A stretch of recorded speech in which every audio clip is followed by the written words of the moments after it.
Pro Group Management. Workers' comp that works for you.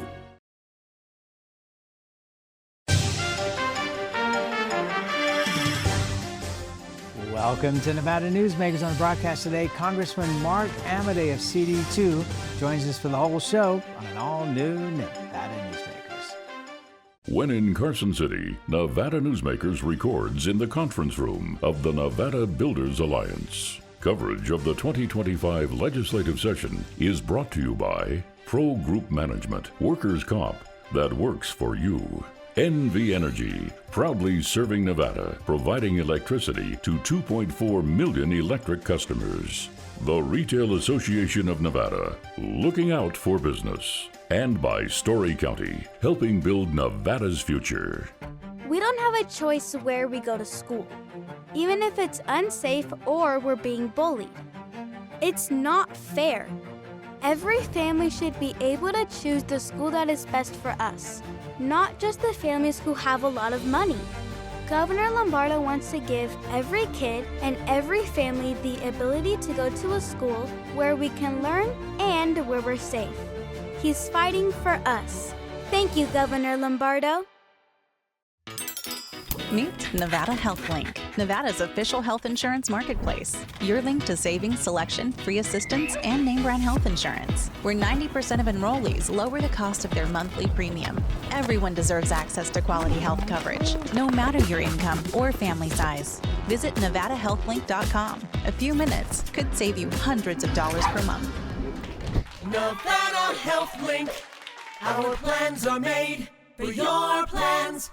Your good times are at Tamarack Casino during the $150,000 Denim and Diamonds giveaways, with cash and free play drawings every Thursday and Saturday, and $30,000 in grand finale giveaways Saturday, May 31st, including a top prize of $20,000 guaranteed. Your good times are at Tamarack Casino. Save money and take transit. Did you know you can ride the bus all day for less than what it would cost you for a gallon of gas? Plan your trip now by going to rtcwashoe.com. This is Nevada Newsmakers with host Sam Shad, a no-holds-barred political forum. Now, from the Nevada Newsmakers broadcast headquarters, here is Sam Shad. And back on Nevada Newsmakers, coming to you from Carson City, and not just because he lives here. We are here at the home of the Nevada Builders Alliance in Carson City, and we're here with Congressman Mark Amodei of CD2. Pleasure to have you back on the program, sir. Thanks for having me. I was driving by, saw your car, I thought I'd stop in. I appreciate that. And we have a whole bunch of things, obviously, to talk about. The first one I want to talk about was an email that I just got this morning as I was driving in. Funding for PBS. Concern from board members that funding could be cut for PBS. Talking about the educational value, the nature program, so many good things that they do. Also, because this was from a fairly conservative person who is a board member, who said, yes, they know that the news coverage can be kind of iffy sometimes, but in terms of being balanced. But your thoughts on potential cuts to PBS? Well, I support the funding for PBS, and that hasn't been a secret. I view them as infrastructure. I get that their news coverage or whatever has not been conservative enough for some people, and that's fine. But that funding, especially in a place like Nevada, when everything else hits the silk, and you're like, hey, what are we going to do? I think PBS is kind of the Corporation for Public Broadcasting and PBS are both infrastructural in nature in terms of that's where you go if you want information, especially in an emergency, blah, blah, blah, that sort of thing. No disrespect to the TV people around here, but I just see them as part of the infrastructure. And for the, listen, Sam, you want to get real, it's like, hey, the government doesn't own any broadcast assets. So these guys are important, and I just think they do a good job. And I've supported them and will continue to. Matter of fact, I had a meeting with Tom Cole 2 weeks ago to say, hey, where are we looking at on this? And he says, there's Republicans that support that. I think they may get zeroed out in the committee markup for Mr. Adderholt's committee, but it's like, listen, we're fighting for them. And some people go, oh my God, I can't believe it. And it's like, on balance, I think it's money well spent, and if we get into real serious emergency stuff, that's an asset that I think merits. I think we cover what 10% of their. So it's like it's not that they probably couldn't go out and raise that 10% lickety split. But anyhow, I think it's important to keep that relationship going forward. All right, so let's talk about lands, Bill. What lands? The reconciliation process was one that was really pushed by Senator Reid back in the day, along with getting rid of the filibuster for federal judges. Sometimes it benefits you, sometimes it can go the other direction, as we know, because he didn't include Supreme Court justices in that. And then when the Republicans became in power, they changed that. So let me throw out a few things to you. Okay. Why does the Public Lands Amendment that was added to the mega budget bill send proceeds to the U.S. Treasury rather than mandating that the funds generated from those land sales be spent here in Nevada as they have been for the last decades? Real brutal answer, because we don't have Harry Reid in there now going, this is going to be part of my deal. And that's no disrespect to anybody that's there now. It includes me. Nobody there now, unless they're keeping their lobbying plan a secret, will get the votes necessary on my side or the other side in the Senate to say, that's fine, we'll let you keep those lands, or we'll let you keep those funds in Nevada. There's just no appetite for it. And I've checked it out amongst my folks. Even next door, they're like, how come Utah doesn't have it? How come, California, there's not enough for them? How come Idaho doesn't have it? How come Arizona doesn't have it? And, my response has been, hey, I'm all for you.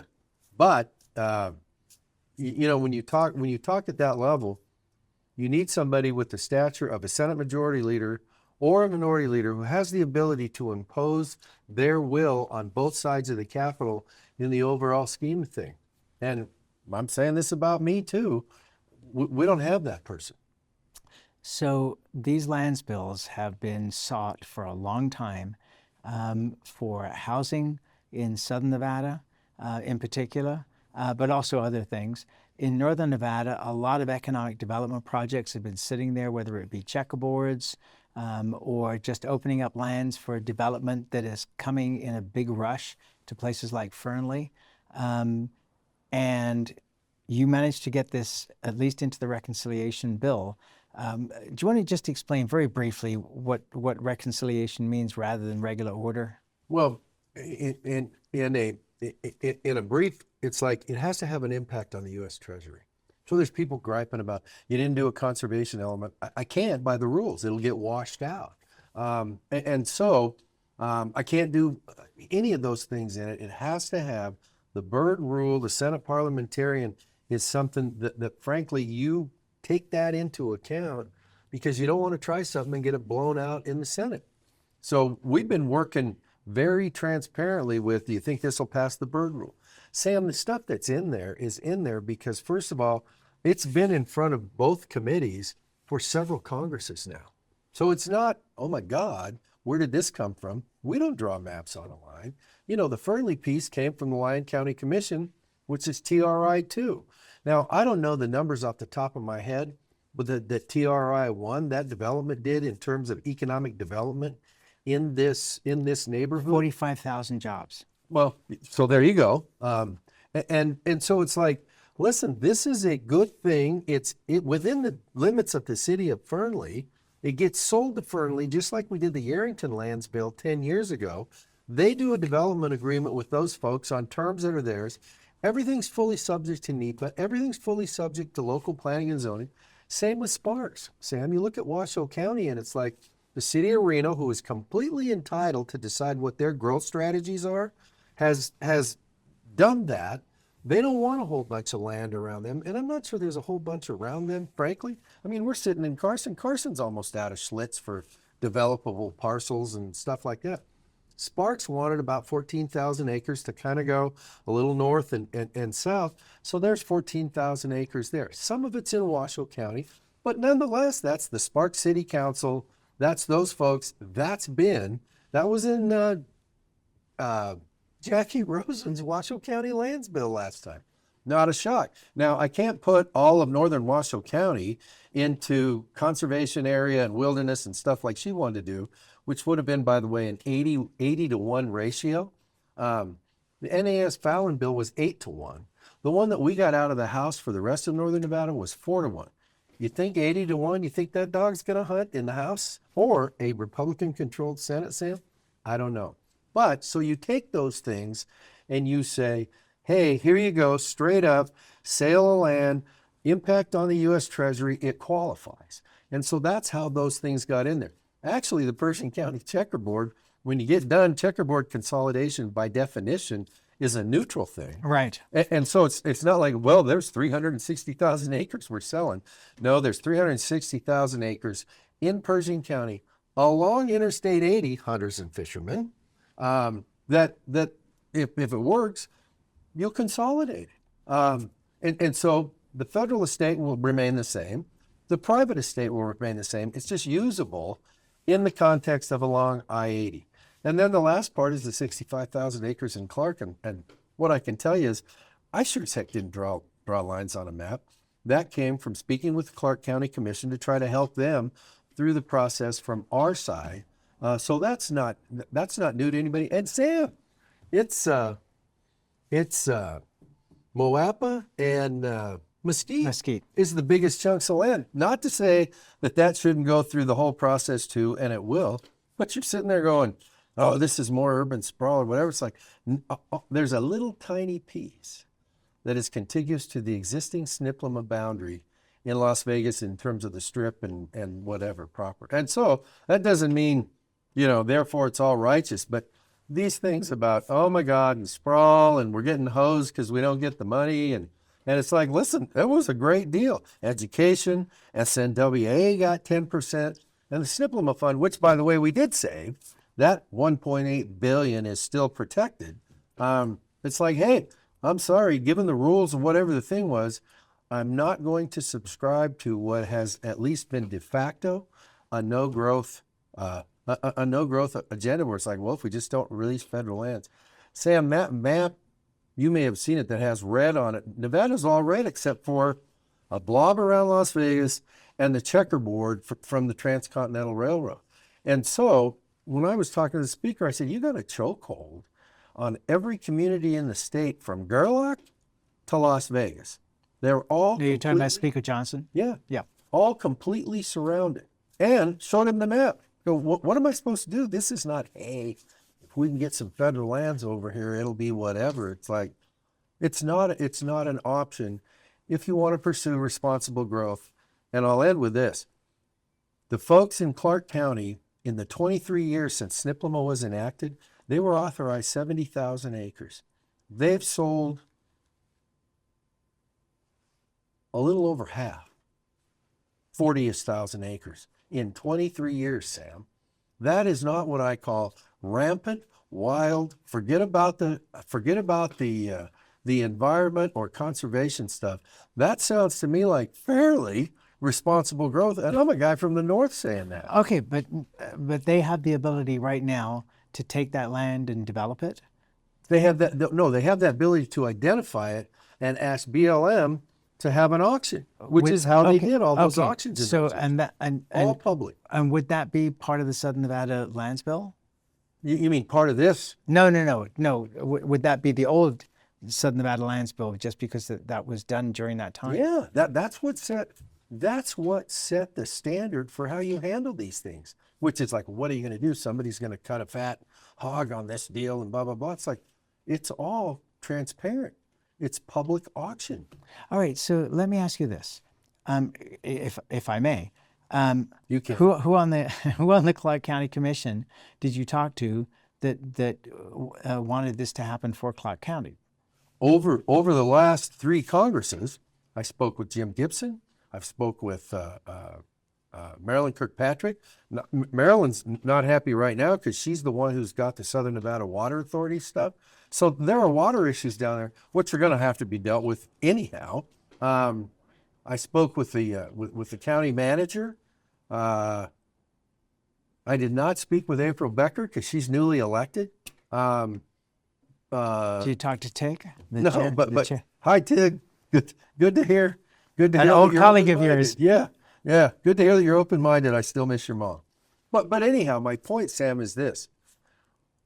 The way we dealt with Clark County, we said, if this is what you guys want, then fine, we'll help you on it to give you another angle to approach this whole thing in terms of Senate and House. Having said that, I mean, normally we go, hey, we're not doing anything for you unless you send us a resolution that says this is what you want. We didn't get that from them this time. But it's like, well, okay. There's various reasons we don't get the money or whatever. It's like, I can't do anything about that. But I think overall, in my mind, the thing was, first of all, we didn't sneak around on anybody. We got the map from them, so we must have been talking to somebody, Sam. And it's like, really? So you're going to let what you think is the perfect, I think impossible, in the U.S. Congress now basically lock you down?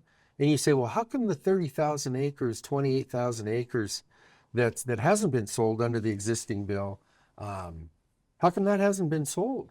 And it's like, well, first of all, it's a function of the market. But second of all, part of that market function is if it's too far away from existing infrastructure, all those normal development things, then obviously nobody's going to pay for it. And there's nothing wrong with that. I mean, what you basically said is, other than for affordable housing, there's some language in there that makes that a little different. It's like, I think the market down there's done a hell of a job of not going, we just need to subdivide everything and whatever. It's like, the record doesn't support that statement. All right, let's take a break. We'll come back more with Congressman Mark Amodei after this timeout. The trucking industry is the most resilient link in the supply chain. And for over 90 years, the Nevada Trucking Association has been the voice for the men and women in the trucking industry. From Carson City to Washington, D.C., we advocate for policies to protect our trucking companies and keep commerce flowing.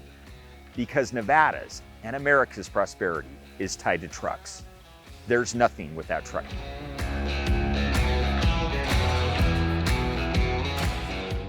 The Nevada Builders Alliance has been protecting the interests of the construction industry for over 50 years. Our programs save members thousands of dollars every year and allow them to provide much-needed benefits to their employees.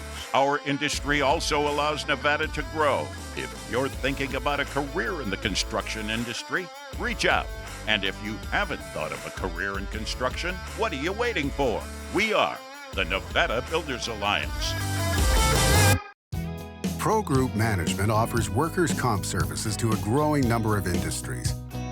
As businesses grow and change with the times, the need for a solid workers' comp program must be flexible and up to date. The evolving nature of regulations can make staying ahead of complex tasks challenging. But Pro Group Management simplifies the work so your industry can move forward and succeed. Pro Group Management, workers' comp that works for you. Like a traditional handmade basket, retail is woven into the fabric of life in Nevada. From big box to mom and pop, retail supports our communities in countless ways. Jobs for the disabled, team uniforms for kids, help for the elderly, and so much more. Retail employs over 1 in 10 workers. Retail supports Nevada, and we support retail. RANNV.org. This is Nevada Newsmakers.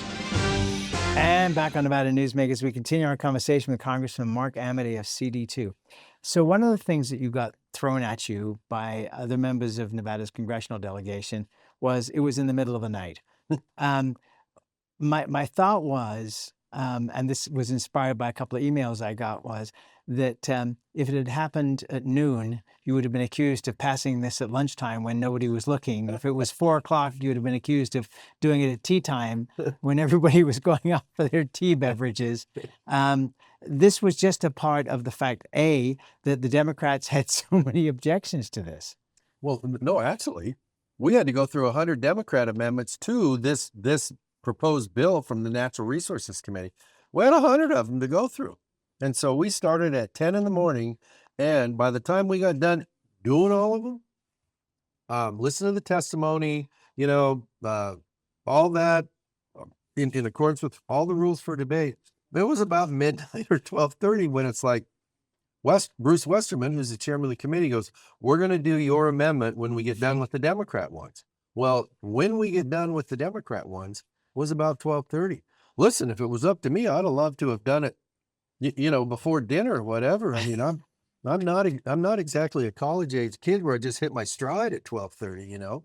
So we did it when it was our turn, and there were a few amendments after it, but it was like you kind of I mean, no disrespect to any of my colleagues, but it's like, well, yeah, we did it when we did it because we had to wait till we got done with the Democrat ones, and when it was our turn, we did it. Okay, so Dina Titus, you worked with her back in the legislature here in Nevada, And in Congress too. and in Congress too. But the press release she put out, she was not happy with you either. Did you have conversations with her privately about this? Dina and I did not talk about this because it came up kind of quick. But here's the thing, Sam. I completely understand what those guys said. They're in Las Vegas. So you're talking about Susie Lee, Stephen Horsford, Dina, Technic- Jackie, all this stuff's like, listen, I get it. I guess because I've been doing this long enough to where, you know, you should be like, okay, by God, game on or something. It's like, I get it. You've got your constituencies that are composed of who they are and what their interests are. And so the culture nowadays, unfortunately, is just, hey, this is about talking points and whatever. And I don't know that we disagree on the policy, but they can't come out and say, well, maybe this is a good way to start or something like that. They've got to go, oh my God, blah, blah, blah. All the Sierra Club talking points and all this stuff. It's like, I get it. No hard feelings. All right, so if you look at it from the dual standpoint, the public face, the private face, you feel that actually everybody is pretty happy with what was Oh, accomplished? no, I don't put words in anybody's mouth. But I will say this, Sam. Well, it's interesting that Senator Cortez Masto has a Southern Nevada lands bill that she's on. Susie Lee and I are the folks trying to help him from that perspective in the House. It's got a companion bill in the House. You don't see me going, it's like, hey, you need to have the ability to grow in some reasonable manner in Clark County. Whether you're Henderson, whether you're North Las Vegas, whether you're Boulder City, whether you're Clark County or Las Vegas. And so I get why they're doing what they're doing, and I understand it. Okay. Nonetheless, it helps, just like it did with other issues, it helps to be in the majority. And so I'm trying to make that work for four counties in Nevada, a Fernley piece, a Sparks piece for the most part, consolidation of checkerboard and cruising, and to give them something to talk about in Clark. All right, let's take another break and we'll be right back. Welcome to Story County, where history meets innovation and a pioneering spirit continues to shape our future. At the heart of the Tahoe Reno Industrial Center, we power the future with global leaders in technology and manufacturing, driving progress that reaches far beyond our county lines. From advanced manufacturing to tech innovation, our industries are creating thousands of quality careers, fueling a vibrant economy that benefits every Nevadan. Our community is our foundation. Be part of a legacy built on bold ideas and boundless possibilities. Story County, helping build Nevada's future. As you know, Reno is booming. Toll's development company is helping it grow with insightful design and development, building community with every project, adding beauty, adding excitement, emphasizing our shared humanity. Reno is becoming bigger. Toll's development is helping it become better, more livable, more enjoyable. To learn more, go to tollsdevelopment.com. tollsdevelopment.com. All hail the $200,000 Cash is King giveaways at Carson Valley Inn. Weekly prize drawings including thousands in cash and free play. And 2 big grand prize giveaway events, each with a $15,000 cash winner guaranteed. Only at the Carson Valley Inn. This is Nevada Newsmakers. And back on Nevada Newsmakers, we continue our conversation with Congressman Mark Amodei of CD2. So Jackie Rosen also had a lands bill that she's been working on that covered a lot of different areas. Mm-hmm. Have you had any conversation with her? Actually, you know, interestingly enough, no. Which was a little interesting, but I'll tell you what, we obviously saw the bill after it was introduced, and I had mentioned a little earlier, it had a ratio of conservation to development of 80-1. I struggled mightily to get my 4-1 out of my own house when I'm in the majority. And I don't agree with those people, but it's like, I'm not going to come back and say, well, we disagreed and I got nothing done. And so when you talk about Jackie's bill, I mean, we took the part that the city of Sparks was primarily involved with and said, I get that. That qualifies for reconciliation. So we'll put it in. I also got a letter from the mayor of Sparks saying this is what we want. Not that I paraded it around, but, you know, like, well, you didn't talk to him. But it's like, listen, Sam, nobody sneaks a lands bill in. I mean, here we are talking about it. Blah, blah, blah. It was like, well, you snuck it in. It's like, I didn't sneak anything in. These bills have all been floating around for the last 3 Congresses. The checkerboard actually passed the House while Ryan Zinke was the Secretary of Interior in Pershing County, and that bill sold land to mining companies. So anyhow, it's like this deal of, oh my God, it's a surprise and it's the middle of the night. With the stuff in Jackie's Washoe stuff, all of that stuff is like, listen, none of this is new to anybody involved. Okay, very quick answer on this. How solid is the reconciliation plan to get passed by the House and Senate to be able to come to fruition? Well, there's a lot of moving parts in that. Of so course. It's a fair question. Heck, I don't know. As we sit here, when you and I are talking, 60-40 in favor? Wow, that's still long odds. Well, I don't better odds, but our record of getting to 100 is excellent so far. But, you know, you need to have all those parts moving. You need to have the White House working. You need to have the Secretary of Interior working. You need to have the folks within working. But I like where we're at. And that's where we have to leave it. Congressman, thank you so much for doing this. I Thanks for the appreciate it. cup. You're welcome, and we'll be right back. A power line is more than a power line. It's maintaining the bottom line for small businesses. It's keeping the assembly line moving for our workforce. For our brightest minds, it's meeting a deadline. It's on the front line with our heroes. And on the sidelines of the biggest games. It's a direct line to our loved ones. And it's a lifeline for the most vulnerable. There's a lot on the line. Each day, the Children's Advocacy Alliance partners with leaders, legislators, and families across Nevada to improve children's health, education, economic well-being, and safety. We recognize Nevada will be no better than the state of its children. Be a part of this change. Be a supporter of the Children's Advocacy Alliance. For more information, go to caanv.org. When in Carson City, Nevada Newsmakers records in the conference room of the Nevada Builders Alliance. Coverage of the 2025 legislative session is brought to you by Pro Group Management, Workers' Comp that works for you. NV Energy, proudly serving Nevada, providing electricity to 2.4 million electric customers. The Retail Association of Nevada, looking out for business. And by Story County, helping build Nevada's future. Thanks for watching Nevada Newsmakers, come to you from Carson City, from the headquarters of the Nevada Builders Alliance. We'll see you on the next broadcast. Thanks for watching.